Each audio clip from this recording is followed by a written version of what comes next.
నమస్తే, welcome to focus TV news. నేను తరంగిణి. ముందుగా బులెటిన్లో హెడ్లైన్స్ చూద్దాం. రేపు తెలంగాణ మంత్రివర్గ విస్తరణ. మంత్రివర్గంలో కొత్తగా 3 చోటు.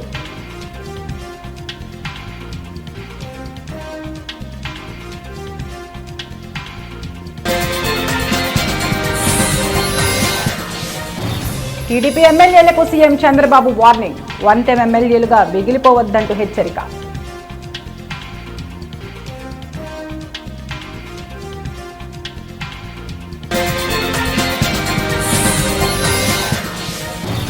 ఈ నెల 19న అఖండ గోదావరి పర్యాటక ప్రాజెక్టుకు శంకుస్థాపన.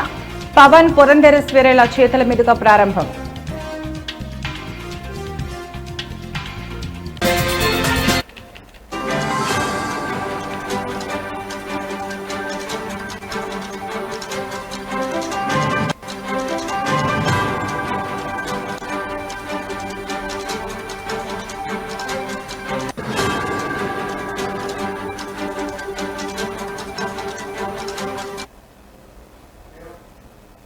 బ్రేకింగ్ న్యూస్ చూస్తున్నాం. తెలంగాణ రాష్ట్ర మంత్రివర్గ విస్తరణకు కాంగ్రెస్ పార్టీ అధిష్టానం ఆమోదం తెలిపింది. దీంతో ముఖ్యమంత్రి రేవంత్ రెడ్డి నేతృత్వంలోని ప్రభుత్వంలో త్వరలోనే కొత్త మంత్రులు చేరే అవకాశం ఉంది. విస్తరణ ప్రక్రియ రేపు జరిగే అవకాశం ఉందని రాజకీయ వర్గాల్లో చర్చ జరుగుతోంది. రాష్ట్ర మంత్రివర్గంలో కొత్తగా 3 నుంచి 4 సభ్యులకు స్థానం కల్పించే అవకాశం ఉంది. ఈ నేపథ్యంలో మంత్రి పదవుల కేటాయింపుపై పార్టీలో అంతర్గత కసరత్తు వేగవంతమైంది. ముఖ్యమంత్రి రేవంత్ రెడ్డి ఈ విషయంపై సీనియర్ నాయకులతో చర్చిస్తున్నట్లు తెలుస్తోంది. ఇప్పటికే తెలంగాణ కాంగ్రెస్ వ్యవహారాల ఇన్ఛార్జి మీనాక్షి నటరాజన్తో ప్రదేశ్ కాంగ్రెస్ కమిటీ అధ్యక్షుడు ముఖ్యమంత్రి చర్చలు జరిపారు. అధిష్టానం నుంచి సూత్రప్రాయంగా అనుమతి లభించడంతో మంత్రివర్గంలోకి ఎవరిని తీసుకోవాలనే దానిపై ముఖ్యమంత్రి తుది నిర్ణయం తీసుకునే అవకాశం ఉంది. మంత్రివర్గ విస్తరణకు పార్టీ అధిష్టానం ఆమోదం తెలపడంతో ఆశావహులు తమ ప్రయత్నాలు ముమ్మరం చేశారు.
బ్రేకింగ్ న్యూస్ చూస్తున్నాం. ఏపీలో ఎన్డీఏ కూటమి ప్రభుత్వం అధికారంలోకి వచ్చి ఏడాది పూర్తయిన విషయం తెలిసిందే. ఈ క్రమంలో సీఎం చంద్రబాబు ఎన్నికల సమయంలో ఇచ్చిన పలు హామీలను ఒక్కొక్కటిగా అమలు చేస్తున్న విషయం తెలిసిందే. ఇప్పటికే ఎన్డీఏ కూటమి ప్రభుత్వం రాష్ట్రానికి పలు సంస్కరణలు కూడా తీసుకొచ్చింది. ఎన్డీఏ కూటమి అధికారంలోకి వచ్చి ఏడాదైన సందర్భంగా సీఎం చంద్రబాబు మరోసారి కీలక వ్యాఖ్యలు చేశారు. సీఎం చంద్రబాబు ఇవాళ ప్రజాప్రతినిధులతో టెలికాన్ఫరెన్స్ నిర్వహించారు. ఈ సందర్భంగా ఆయన మాట్లాడుతూ ఈ నెల 12వ తేదీన అమరావతిలో ప్రత్యేక కార్యక్రమం నిర్వహిస్తున్నట్లు సీఎం చంద్రబాబు తెలిపారు. ఈ కార్యక్రమంలో ఏడాదిలో ప్రభుత్వం చేసిన పనులు ప్రజలకు వివరించాలని తెలిపారు.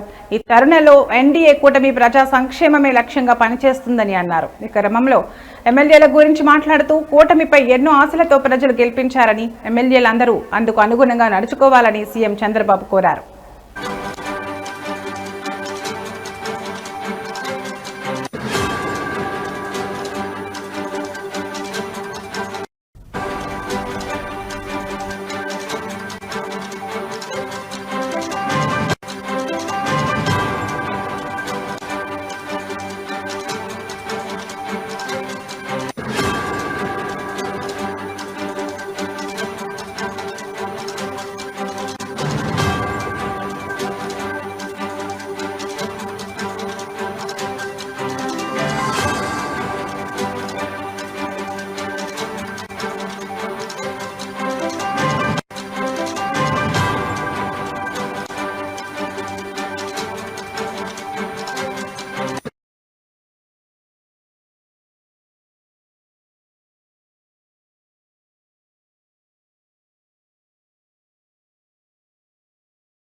కాళేశ్వరం ప్రాజెక్టుపై కాంగ్రెస్ ప్రభుత్వం దుష్ప్రచారం చేస్తోందని, వాస్తవాలను పవర్ పాయింట్ ప్రెజెంటేషన్ ద్వారా ప్రజలకు చెబుతామని మాజీ మంత్రి హరీష్ రావు అన్నారు. ఇవాళ హైదరాబాద్లోని తెలంగాణ భవన్లో కాళేశ్వరం ప్రాజెక్టుపై పవర్ పాయింట్ ప్రెజెంటేషన్ సందర్భంగా ఆయన మాట్లాడుతూ కాళేశ్వరంపై కాంగ్రెస్ బీజేపీలు అవాస్తవాలు చెబుతూ బట్ట కాల్చి మీద వేసే ప్రయత్నం చేస్తున్నాయని ఆరోపించారు.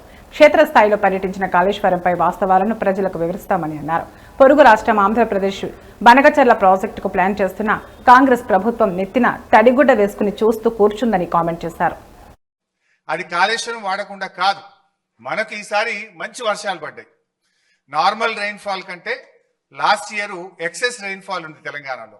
అందువల్ల వర్షాలు బాగా పడడం వల్ల ఏమైంది, ఎస్ఆర్ఎస్పి నుంచి మిడ్ మానేరుకు నీళ్లు తెచ్చుకున్నాం. మిడ్ మానేరులో పంపు చేసి అన్నపూర్ణ, రంగనాయక సాగర్, మల్లన్న సాగర్, కొండపోచమ్మ సాగర్ ఇవన్నీ కూడా నింపినాం ఈసారి. సో అన్నపూర్ణ కింద పంట పండింది, రంగనాయక సాగర్ కింద 1,00,000 ఎకరాల పంట పండింది, మిడ్ మానేరు కింద 70-80 వేల ఎకరాల పంట పండింది, కొండపోచమ్మ సాగర్ కింద కూడా పంట పండింది. అంటే మరి ఇదంతా కాళేశ్వరంలో భాగం కాదా? వర్షాలు బాగుపడ్డాయి కనుక మనం ఇక్కడ మోటార్ లాంచ్ చేయకుండా డైరెక్ట్ ఎస్ఆర్ఎస్పి నుంచి మిడ్ మానేరుకి వచ్చినాయి. సో మిడ్ మానేరులో మోటార్లు నడిపినామంటే ఇది కాళేశ్వరంలో అంతర్భాగం. ఇక్కడ కాళేశ్వరం ప్రాజెక్టులో కట్టిన మోటార్లతోనే అన్నపూర్ణకు నీళ్ళు వచ్చినాయి, అన్నపూర్ణలో పెట్టిన మోటార్లతో రంగనాయక సాగర్ నీళ్ళు వచ్చినాయి, రంగనాయక సాగర్లో మోటార్లు నడిపితే మల్లన్న సాగర్.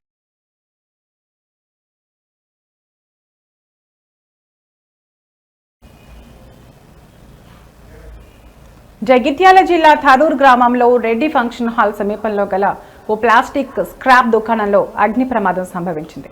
ఆ దుకాణంలోని ప్లాస్టిక్ సామాన్లతో పాటు ఇతర వస్తువులు అగ్నికి ఆహుతయ్యాయి. అత్యధిక ప్లాస్టిక్ వస్తువులు ఉండటంతో భారీ పొగలతో కూడిన మంటలు ఎగిసిపట్టాయి. వెంటనే ఫైర్ సిబ్బందికి సమాచారం ఇవ్వగా ఘటనా స్థలానికి చేరుకున్న సిబ్బంది మంటలను అదుపు చేశారు.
మహారాష్ట్ర ముఖ్యమంత్రి దేవేంద్ర ఫడ్నవీస్ గడ్చిరోలి జిల్లాలోని మహారాష్ట్ర ఛత్తీస్గఢ్ సరిహద్దులో ఉన్న కవండే గ్రామానికి చేరుకున్నారు. ఈ అత్యంత మారుమూల గిరిజన గ్రామం కవండే ప్రజలతో నేరుగా మాట్లాడి నక్సల్ ప్రభావిత ప్రాంతాన్ని సందర్శించారు.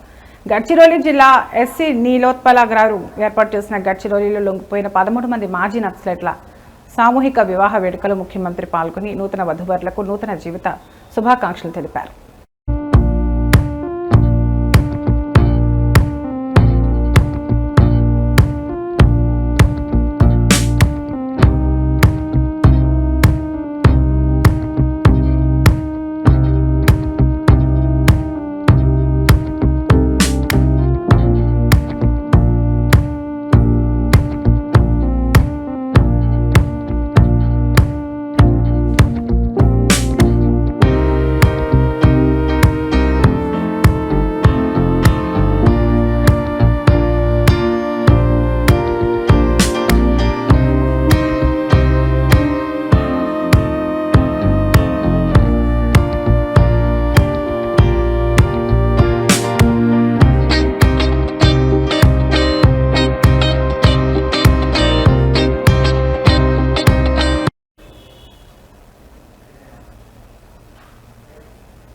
మీరు ఎప్పుడైనా రాష్ట్ర సచివాలయంలో అడుగుపెట్టారా?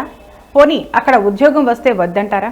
ఈ ఆశలన్నీ కల్పించి ఉద్యోగాలకై ఎదురు చూస్తున్న పలువురికి ఫోన్ స్టేటస్ ద్వారా ఆశ కల్పించి 1 కాదు 2 కాదు 10 కాదు 20 కాదు ఏకంగా 50 లక్షలు వసూలు చేసిన ముఠాను Vizianagaram 1 town C I Srinivas, S I Prasanna కుమార్లు పట్టుకున్నారు. Vizianagaram D S P Srinivas 1 town police స్టేషన్లో ఏర్పాటు చేసిన సమావేశంలో ఈ విషయాలను వెల్లడించారు. విజయనగరం జిల్లా ఎస్కోట మండలం ధర్మవరంకు చెందిన వినోద్ ఫిర్యాదు మేరకు తీగలాగిన 1 టౌన్ పోలీసులు మొత్తం డొంకని పట్టుకున్నారు. హైదరాబాద్, విజయవాడ, గుంటూరు, జంగారెడ్డిగూడెం, విజయనగరం జిల్లాల నుంచి ఉద్యోగాలకై ఎదురు చూస్తున్న 6 నుంచి ఒక్కొక్కరి నుంచి 5 నుంచి 8 లక్షల వరకు డబ్బులు వసూలు చేశారని తెలిపారు.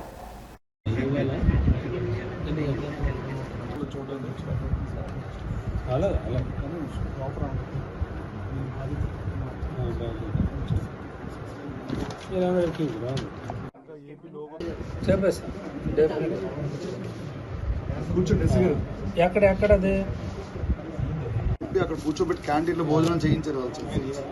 అపాయింట్మెంట్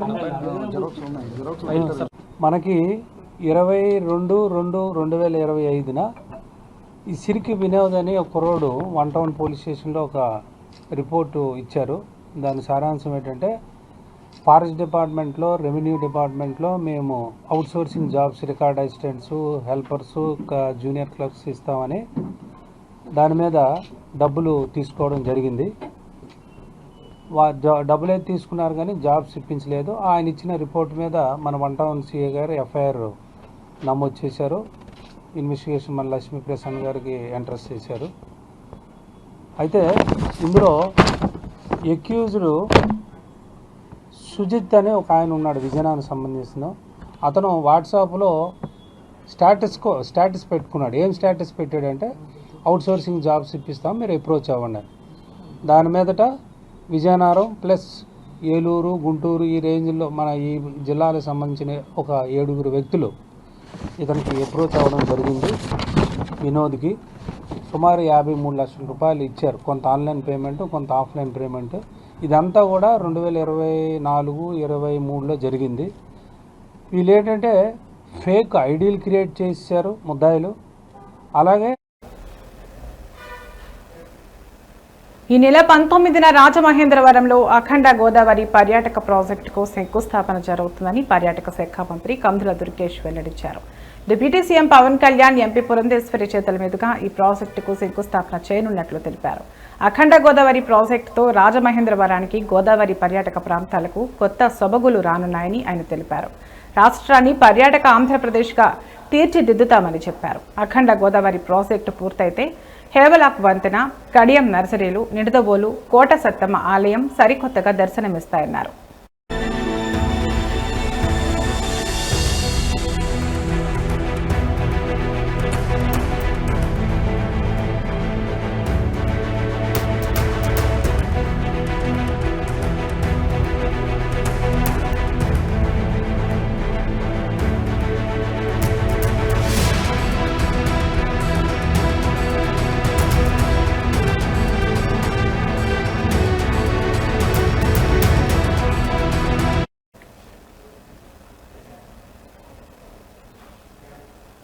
కడప జిల్లా జమ్మలమడుగులో విషాదం చోటు చేసుకుంది.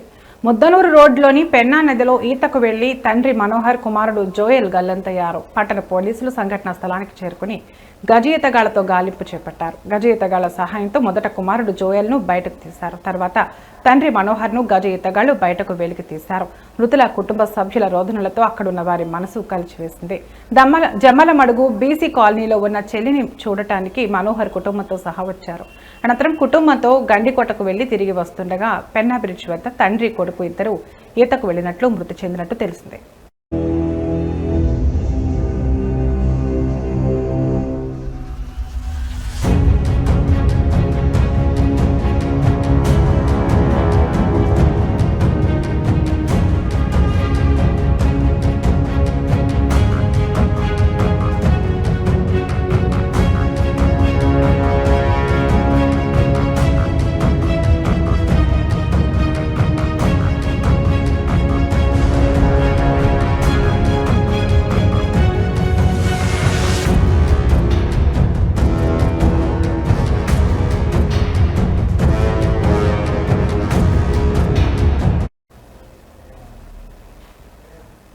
మెదక్ జిల్లా అల్లాదుర్గం బొడగజంగాల కాలనీలో విషాదం చోటు చేసుకుంది. జ్వరం, దగ్గు, సిరప్ చిన్నారి ప్రాణాలు తీసింది.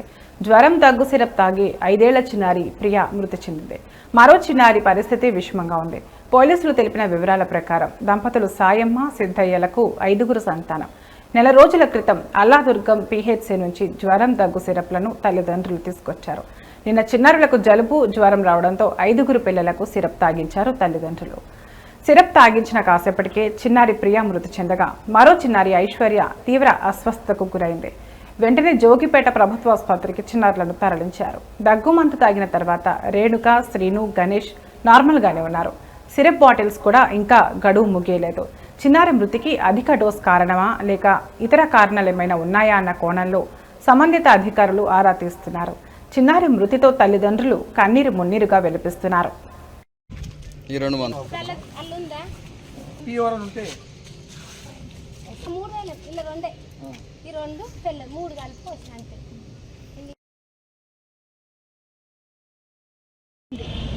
మా ఆయన బస్త తెచ్చిండు, మందులు పోయి అన్నాడు. ఇంటికని బస్త తెచ్చిండు.